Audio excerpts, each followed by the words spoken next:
Parfois, je me plais à imaginer un monde idéal, un monde où chaque employé est formé à recevoir positivement la critique au travail et est prêt à la recevoir avec un grand sourire quand ça arrive. Et à la fin de la discussion, les deux personnes sont souriantes, se tapent dans la main et sont prêtes à retourner travailler. Ça, c'est le monde idéal. Et ce monde idéal, enfin, selon moi, c'est quand même pas de la folie. Imaginez qu'il y a des hommes qui ont été marcher sur la Lune, qu'on a inventé les ondes radio, qu'on a construit le Titanic. Ça, c'est peut-être un mauvais exemple pour le Titanic.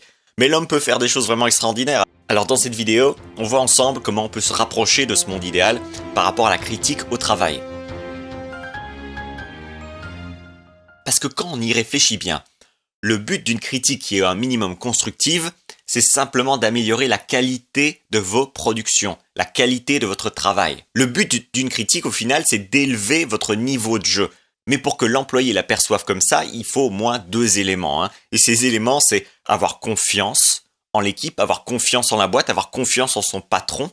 Et le deuxième élément, c'est savoir écouter. Et ces 2 éléments sont déterminants pour être dans un travail qui nous équilibre. Parce que si on n'a pas confiance en la vision de l'entreprise, à la vision de notre supérieur, ça va être difficile d'accepter la critique en général parce qu'on sera déjà en conflit avec l'idée de la boîte, l'idée de l'entreprise dès le départ. Donc ça va être très difficile de progresser. C'est un peu comme rouler avec le frein à main levé. Non seulement ça met une pression dingue sur le moteur, mais en plus ça ralentit sérieusement le véhicule.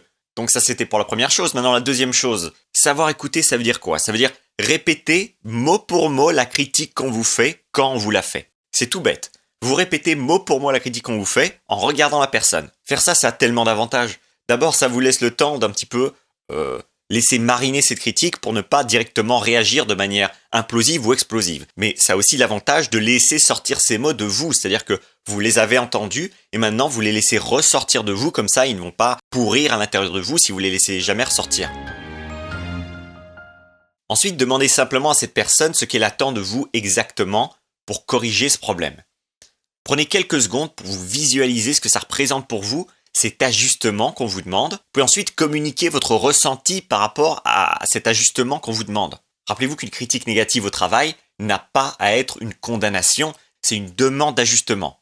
Et finalement, si comme moi vous fonctionnez davantage à la carotte qu'au bâton, terminez la conversation en demandant à votre supérieur quels sont les domaines où il est satisfait de votre prestation actuellement. C'est une question toute bête pour se rappeler qu'il y a plein de choses que vous faites déjà bien au travail. Moi, ça me fait la journée, c'est bon, je peux prendre 10 critiques négatives si je sais qu'il y a au moins un truc que la personne voit de positif, parce que ça m'aide énormément à me rendre compte que le monde n'est pas blanc ou noir, c'est toujours des nuances de gris. Ça peut vous aider à rebondir sur du positif donc, pour repartir de plus belle après. Alors évidemment, les conseils de cette vidéo s'appliquent aux critiques constructives que vous recevez sur le lieu de travail.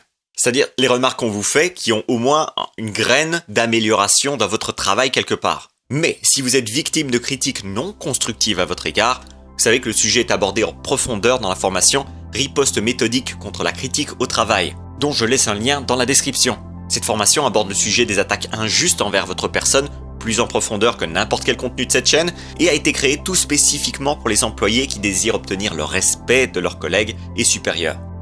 Profitez de l'offre de lancement, il n'y a plus qu'une poignée d'heures avant fermeture. Et voilà ce qui clôture cette courte vidéo. Je dis à tout de suite à ceux qui décident de rejoindre la formation Riposte méthodique contre la critique au travail et on se voit bientôt pour d'autres contenus sur des sujets bien divers et variés. En attendant, prenez soin de votre cerveau. C'était Thierry Markovitch.